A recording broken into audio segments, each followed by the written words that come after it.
IPFT से हुआ है और ये हमारे 2 जगह से हुए हैं, काफ़ी 50 फैमिलीज़। तो इससे भी हमारा काफ़ी उम्मीद बढ़ गया है।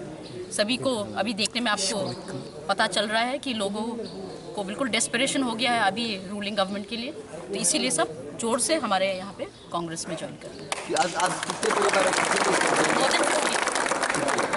More than that. So if you can imagine, it will be at least over 1,000 people. You can say. तो रोज ही हो रहा है ऐसा हम लोग का। ठीक है।